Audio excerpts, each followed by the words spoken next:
दिनेश अपना गांव मथुरापुर लौट रहा है और वो भी बिना किसी से डरे। मगर कल रात वो अपना जान बचाने के लिए इसी रास्ते से भागा था और कुछ लोग उसे पकड़ने के लिए उसके पीछे दौड़ रहे थे।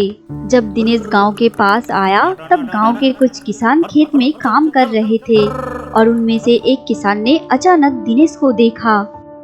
अरे ये तो दिनेश है, इतनी हिम्मत फिर आ गई है। हे, तेरी इतनी बड़ी हिम्मत कि तू गांव वापस आ गया। तू मरने से नहीं डरता क्या? मैं अपने गांव लौट रहा हूँ, तो तुम्हारी समस्या क्या है? तुम जो काम कर रहे हो वो ध्यान से करो, मेरी निगरानी करने की कोई जरूरत नहीं है। यह कहकर दिनेश फिर से जाने लगा। हे चलो सब, उसे मुखिया के पास ले जाते हैं। हाँ चलो चलो।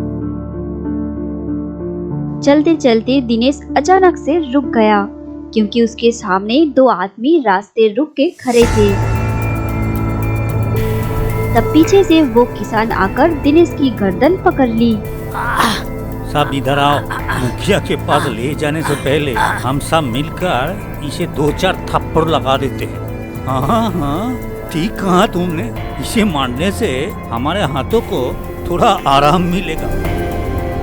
उस आदमी ने अपने दाहिने हाथ से दिनेश की गर्दन के किनारे से ऐसे पकड़ा था कि दिनेश की दम घुटने लगा। उस वक्त उसे उस एलियन की याद आ जाता है। तुम छोटे बच्चे हो, किसी बुरे आदमी को रोकना तुम्हारे लिए संभव नहीं है, इसलिए मैं तुम्हें एक पावर दे रहा हूँ जिससे तुम्हें बहुत सारी बुद्धि और शक्ति मिलेगी। हो सके तो तुम उन्हें सजा देना और कुछ अच्छा करके दिखाओ। यह कहकर एलियन ने दिनेश की ओर एक शक्तिशाली रोशनी भेजी और वो शक्तिशाली रोशनी उसके शरीर में विलीन हो गया और उसे 100 गुना बुद्धिमान और शक्तिशाली बना दिया। दिनेश ने सोचा कि अब उन शक्तियों को प्रयोग करने का सही समय आ गया है। फिर उस आदमी का उड़ता हुआ शरीर अन्य दो के ऊपर गिर गया। तब वे लोग चौंक गए और डर के मारे भाग गए और दिनेश साहस और आत्मविश्वास के साथ गांव की ओर चलने लगे। वे लोग भागते भागते सीधा मुखिया जी के पास आए और उन्हें सब कुछ बताया। ये सब क्या बोल रहे हो? कल रात मेरे आदमियों ने कहा था कि दिनेश भागते भागते एक चट्टान से नीचे झाड़ियों में गिर गया था। वे लोग उसे बहुत ढूंढे लेकिन वो नहीं मिला और मुझे कहा कि दिनेश जरूर मार गया होगा। और आप तुम लोग बोल रहे हो कि वो लड़के वापस आ रहा है और तुम सबको घायल भी किया है। इतने छोटे लड़के को इतनी शक्ति कहाँ से मिली? अचानक बाहर से लोगों के चिल्लाने की आवाजें आने लगी। इतना शोर कहाँ से आ रहा है? लोग समूह में भागने लगे क्योंकि सभी लोग दिनेश को रोकने या मारने गए थे। इसलिए उसने एलियन की दी गई शक्ति से उन्हें रोक दिया और कुछ लोगों को उसने पीटा भी है। इन सब के बाद उसे गांव में आने से कोई नहीं रोक सका। सभी भयभीत गांव वाले मुखिया के पास गए कुछ समाधान करने के लिए। अशिक्षित कट्टर गांव वालों को एलियंस के बारे में कोई जानकारी नहीं है। उन्हें लगता है कि भगवान ने दिनेश के ऊपर भर किया है। उसके पिता बलराम को एक विधवा से शादी करने के लिए गांव छोड़ने के लिए मजबूर किया गया था, इसलिए वो बदला लेने के लिए वापस आया है और मथुरापुर गांव के किसी को भी नहीं छोड़ेगा। सभी गांव वाले आपस में यही चर्चा करने लगे, यहाँ तक कि मुखिया भी इन सब घटना से डर गए हैं। इसलिए दिनेश को अपने पास बुलाकर अच्छे से समझाने लगे। देखिए, इस तरह से मेरे कान में धीरे से बात करने का कोई मतलब नहीं है। मैं कुर्सी पर कर रहा हूँ। जो बोलना है गाँव वालों को बोलिए। अब बोलिए, जल्दी बोलिए। पहले अंधविश्वास की बात कीजिए। आज से गांव में सभी मंत्र तंत्र बंद है। गांव में स्वास्थ्य केंद्र बनाने की पहल की जाएगी। हाँ, आप शिक्षा के बारे में कुछ बताएं। कल से गांव के सभी बच्चे स्कूल जाएंगे, पढ़ाई करेंगे, शिक्षित होंगे, और जो स्कूल नहीं जाएंगे उन्हें कड़ी इस सजा तरह दी से जाएगी। दिनेश के बात के अनुसार मुखिया जी एक आज्ञाकारी व्यक्ति की तरह बोलने लगे और सभी गांव वाले आश्चर्यचकित होकर सुनने लगे। कुछ ही दिनों में सभी बच्चे नियमित रूप से स्कूल आने लगे।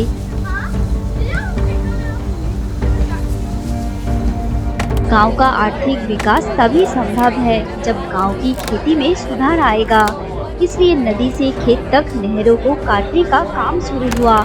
इससे खेती में सुधार होगा और यह सब कुछ दिनेश की बुद्धि का उपयोग करके किया जा रहा है। मंत्र तंत्र के नाम पर बुजुर्गी देने वाला वो बाबा अभी भी उस पेड़ के नीचे बैठता है, पर अब कोई भी उसके पास नहीं आता। अब गांव के लोगों की मानसिकता भी बहुत बदल गई है। बलराम को विधवा से शादी करने के अपराध के लिए जान बचाने के लिए रात के अंधेरे में पत्नी को लेकर गांव छोड़ना पड़ा था। अब वही गांव वाले बलराम और उसकी पत्नी को वापस ले आए हैं। दिनेश अपनी माँ के साथ बैठकर बातें कर रहा है।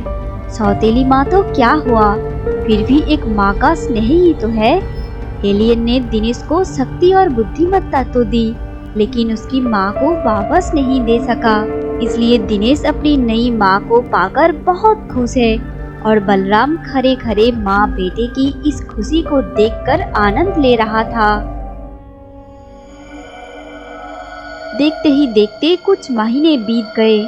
अचानक एक दिन वो एलियन दिनेश से मिलने आया, जिसकी शक्ति और बुद्धिमत्ता ने दिनेश को मथुरापुर गांव में इतना सुधार करने में सक्षम बनाया।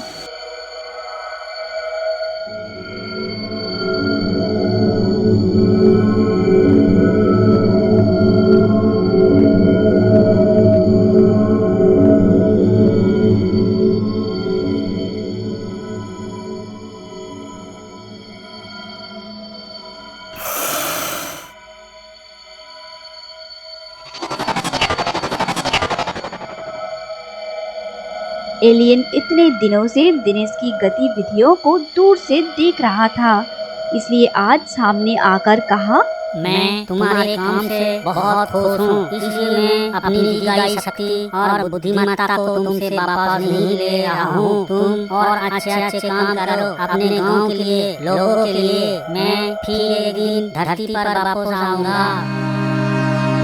एलियन ने जो कुछ भी किया था उसके लिए दिनेश ने उसे धन्यवाद दिया।